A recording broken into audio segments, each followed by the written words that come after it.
بسم اللہ الرحمن الرحیم اللہ اللہ اللہ اللہ۔ مسجد کی بنیاد 1927-28 کے درمیان حضور امیر ملت پیر جماعت علی شاہ نے رکھی۔ یہ انہی دنوں کی بات ہے جب انگریز دور میں یہاں پر ریلوے لائن بچھائی جا رہی تھی۔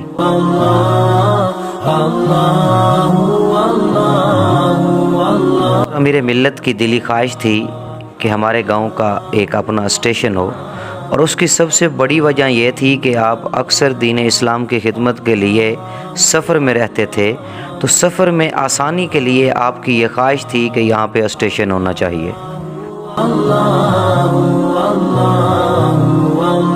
یہ ریلوے لائن علی پور سیدہ گاؤں سے تقریباً 4 کلومیٹر فاصلے سے گزر رہی تھی۔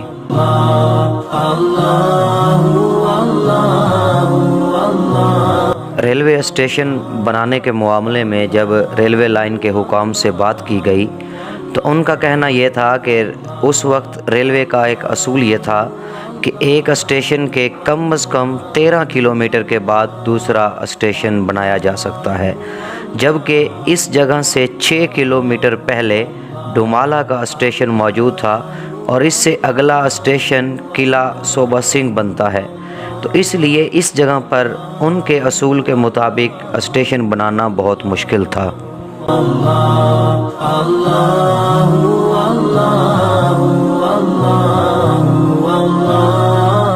ریلوے حکام نے اپنے اصولوں کو مد نظر رکھتے ہوئے امیر ملت کی اس خواہش کو پورا کرنے سے انکار کر دیا، مگر امیر ملت اللہ کے ایک ولی کامل تھے، اور جو اللہ کا ولی ہوتا ہے اس کے لیے کوئی کام بھی مشکل نہیں ہوتا۔ جب ریلوے لائن بچ گئی اور ٹرین چلانے کی باری آئی، جب ٹرین چلائی گئی تو جب ٹرین چل رہی تھی تو بالکل اسی جگہ جہاں امیر ملت چاہتے تھے کہ ریلوے اسٹیشن ہونا چاہیے، اس جگہ پر آ کر وہ جو ریل تھی، جو ٹرین تھی، وہ رک گئی، اور تمام تر کوشش کے باوجود وہ ٹرین آگے نہ چل سکی۔ انجینئرز نے پوری کوشش کی، مکمل اس کا چیک اینڈ بیلنس کیا گیا، لیکن اس میں کوئی فالٹ نہ ملا۔ انجینئرز نے بتایا کہ اس میں کسی قسم کا کوئی فالٹ نہیں، کوئی مسئلہ نہیں، ٹرین بالکل ٹھیک ہے، مگر اس کے باوجود بھی ٹرین وہاں سے نہ چلی۔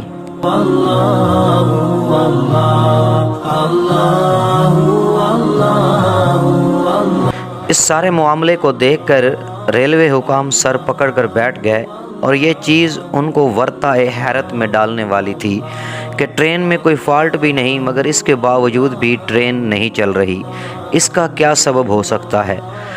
تو اسی اثناء میں وہاں کے لوگ اکٹھے ہوئے، انہوں نے ریلوے حکام کو بتایا کہ یہاں پر اللہ کے ایک ولی رہتے ہیں، تم ان کے پاس جاؤ، اور ریلوے حکام کے اعلیٰ افسران جو تھے وہ سید جماعت علی شاہ آپ کی رہائش گاہ پر تشریف لے گئے۔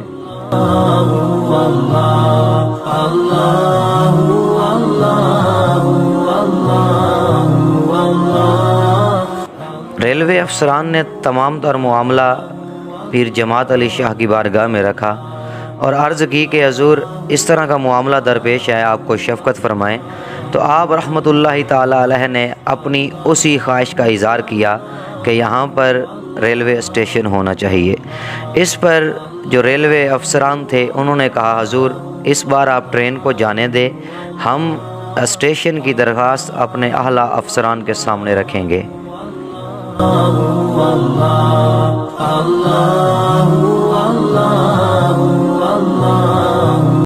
ریلوے حکام میں سے ایک افسر تھا، اس نے کہا کہ حضور آپ کرم فرمائیں، ابھی ٹرین کو جانے دیں، میں اپنے اعلیٰ حکام سے گزارش کروں گا اور آپ کا موقف ان کے سامنے رکھیں گے، اور اس کے بعد ان سے منظوری لے کر ہم یہاں ریلوے اسٹیشن بنا دیں گے۔ آپ رحمۃ اللہ تعالی علیہ نے فرمایا کہ ایسے نہیں، آپ مجھے پہلے لکھ کر دیں کہ آپ یہاں پر ریلوے اسٹیشن کی منظوری لے کر دیں گے۔ انگریز افسر نے آپ رحمۃ اللہ تعالی علیہ کو لکھ کر دیا اور واپس چلا گیا، اور اپنے اعلیٰ حکام سے کچھ دن بعد ریلوے اسٹیشن کے قیام کے لیے منظوری لے کر آیا۔ علی پور سیدہ شریف میں ریلوے اسٹیشن کے لیے زمین موجود نہیں تھی۔ آپ رحمۃ اللہ تعالی علیہ نے ریلوے اسٹیشن کے قیام کے لیے زمین خود خریدی، جو کہ تقریباً 17 ایکڑ زمین تھی۔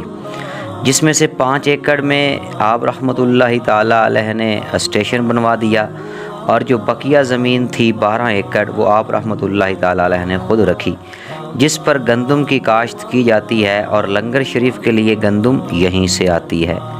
وہاں پر ایک باغ بھی موجود ہے جس کی نگرانی آپ رحمۃ اللہ تعالی علیہ خود کرتے تھے۔ آپ کشمیر سے نایاب اور پھلدار پودے لے کر آئے اور اس باغ میں لگائے تاکہ ریل کے ذریعے آنے والے اس باغ سے استفادہ حاصل کر سکیں۔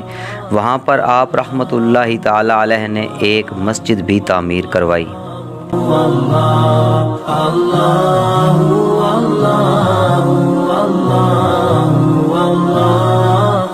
آپ رحمۃ اللہ تعالی علیہ نے کم و بیش 350 مساجد اور مدارس تعمیر کروائے، اور یہ مسجد بھی انہی مساجد میں سے شمار ہوتی ہے۔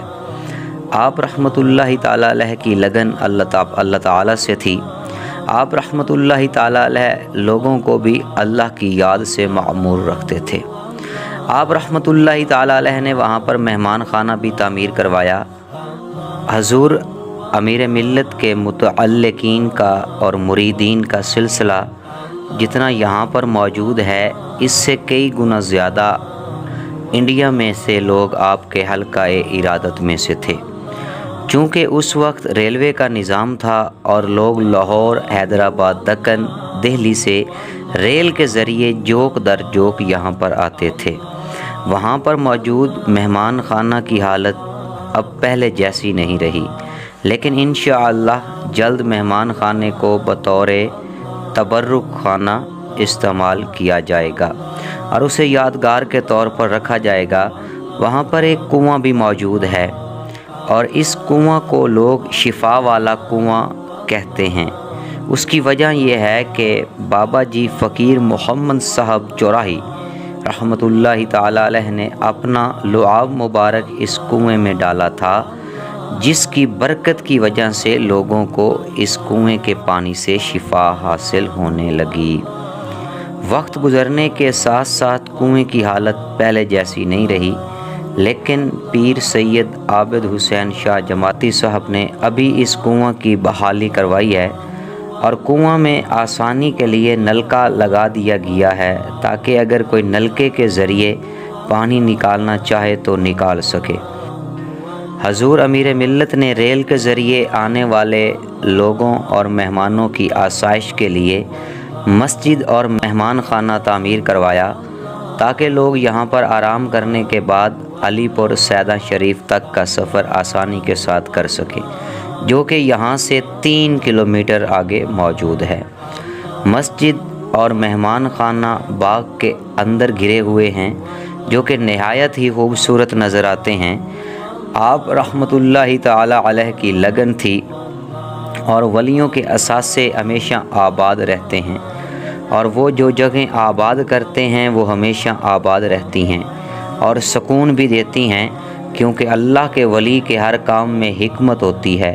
اللہ تعالیٰ اس جگہ کو آباد رکھے اور ہمیں اس جگہ کی خدمت کرنے کی توفیق عطا فرمائے۔ آمین بجاہ النبی الامین وصلی اللہ تعالی علیہ وآلہ وسلم۔